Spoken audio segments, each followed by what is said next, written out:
Ilipigwa bomu moja pale, nilikuwa ndani, nilikimbia ndani ya nyumba, nikajua sasa nyumba inaanguka, tutafia humo ndani. Kwanza ni milipuko, unaona, na la pili utaratibu wa muda wa kazi, mpaka usiku mpaka asubuhi wanafanya kazi, sio kama wanavyosema mpaka jioni wanapumzika, hapana. Na nadhani wenzangu wote wanaweza kaliongelea pia hilo, milipuko na hadha na vumbi linalotoka pale, vishindo na mabomu. Wananchi wa kata ya Nyanza, kata ya Kalangalala katika halmashauri ya manispaa ya Geita wametoa malalamiko dhidi ya kampuni ya Lespio Gold Mine inayojihusisha na uchimbaji mdogo madini ya dhahabu katika eneo hilo, wakidai kuwa milipuko inayofanywa na kampuni hiyo imekuwa ikiathiri kwa kiasi kikubwa makazi yao pamoja na kukiuka taratibu za mazingira. Wananchi hao waliwasilisha malalamiko yao mbele ya diwani wa kata ya Kalangalala Ruben Sagaika aliyefika katika eneo hilo kwa lengo la kusikiliza kero zao ambazo zimekuwa zikidumu kwa muda mrefu. Wamesema tangu mwekezaji huyo aanze shughuli za uchimbaji wa dhahabu wamekuwa wakikumbwa na madhara yanayotokana na milipuko, ikiwemo mitikisiko inayotishia usalama wa nyumba zao na maisha yao kwa ujumla. Kwanza ni milipuko, unaona, na la pili utaratibu wa muda wa kazi, mpaka usiku mpaka asubuhi wanafanya kazi, sio kama wanavyosema mpaka jioni wanapumzika, hapana.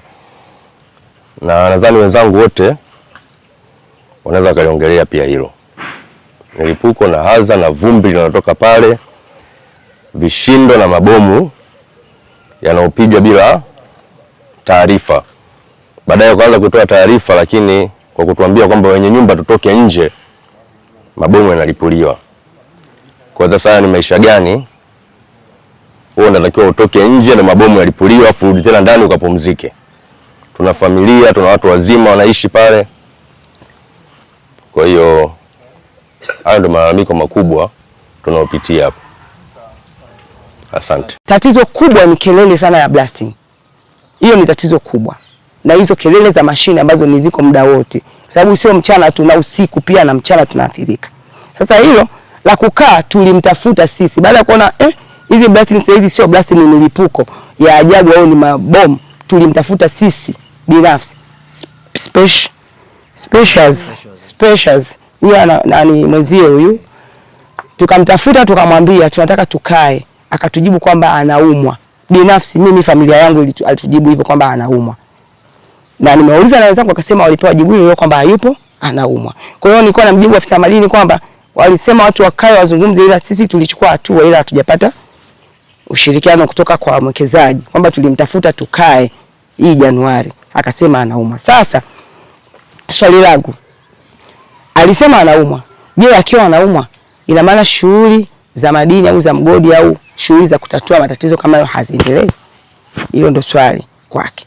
La pili, nilikuwa nataka nijue, je, sisi kama wananchi ambao tunaathirika tuko within hiyo mita 100 katika hicho kipindi ambacho kuna matatizo yanaendelea tokea umeanza mgodi mpaka leo, mpaka hapo atakapotulipa, kutokana na hizo athari tunazoendelea nazo, sisi kama sisi tuliamua au tuliomba, tunaomba tupewe fidia katika hicho kipindi tokea wameanza mpaka leo. Ni nyuma tu ya hapo ilipigwa bomu moja pale, nilikuwa ndani, nilikimbia ndani ya nyumba, nikajua sasa nyumba inaanguka, tutafia humo ndani.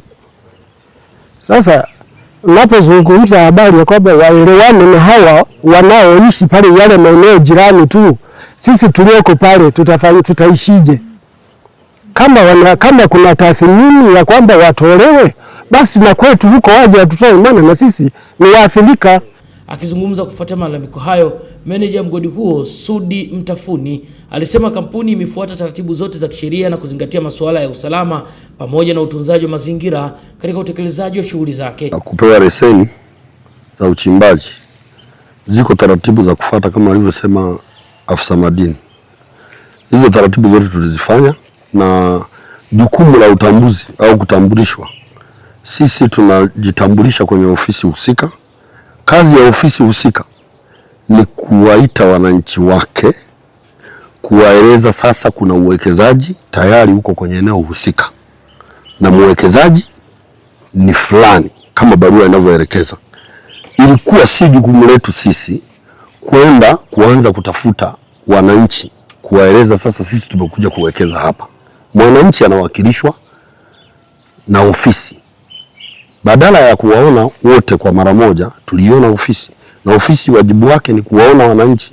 Kwa upande wake, John Ayubu anayemwakilisha afisa madini alimtaka mwekezaji kusitisha shughuli za uchimbaji kwa muda hadi atakapofanya marekebisho ya mfumo wa mlipuko na njia ya kupeleka maji ili kuhakikisha usalama wa wananchi unazingatiwa. Na kuhusu issue ya milipuko, maana tatakaa patakesha issue kubwa nini ni milipuko. Nadhani labda mheshimiwa diwani mwenye leseni hata sisi tulishamwelekeza afanye makubaliano kabla ya kufanya kuanza kufanya ulipuaji yani. Kwa hiyo labda nisisitize tu sasa, na tutamwandikia barua kuanzia leo asifanye shughuli za ulipuaji yani, mpaka afanye makubaliano na watu wanaozunguka eneo hilo hapo, na kama atafanya fidia afanye fidia, ili afanye kazi zake afanye kazi zake kwa uhuru yani. Maana kila kazi tunatoa leseni, lakini kuna sheria zake pia. Kwa hiyo tunataka makusanyo, tunataka CSR, lakini lazima tufanye tuzingatie sheria. Lakini issue nyingine ni issue za maji. Hata kama migodi mingine, hata kama migodi mikubwa, kama watu wanachimba yale maji unayotoa mgodini, lazima uyatafutie sehemu ya kwenda, kama ni kuyakusanya au kuyaweka kwenye bwawa.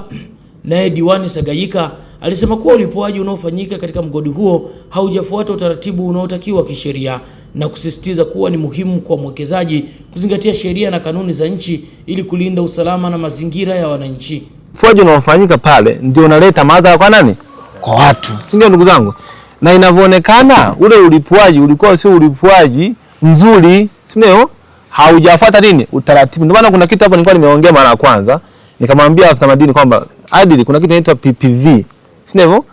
Sasa kuna sheria, mtu unapolipua sasa kuna utaratibu ambao lazima ofisi za madini aidha na serikali lazima wajiridhishe kabla ufanyaje kulipua. Kwa mfano, ukienda ule mgodi wa GGM, si ndio? Si wenyewe wanalipua.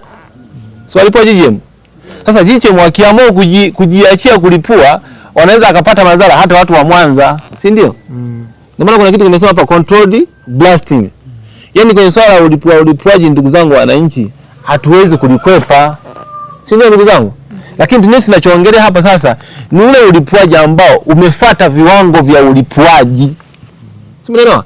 Wakilipua sasa hivi vibaya hapa, kama hatuna kiwango cha ulipuaji, hata mtu wa Kahama anapata madhara. Maana yake tutafika sehemu tutaanza kumpa fidia na mtu wa wapi? Wa Kahama. Sisi tunachokizungumzia hapa ndugu zangu, nataka mnielewe, tuendeni kiutaratibu sasa, si ndio? Tukienda hivi mwisho wa siku tutaanza kulipa fidia mpaka mtu yuko magogo. Kwa sababu ya nini? Ulipuaji. Sisi tunachotaka hapa, cha kwanza kama alivyosema afisa madini kwamba shughuli zozote sasa hivi zinazohusiana na ulipuaji wa pale sizifanyike. Kutoka Geita, hii ni News Update Media.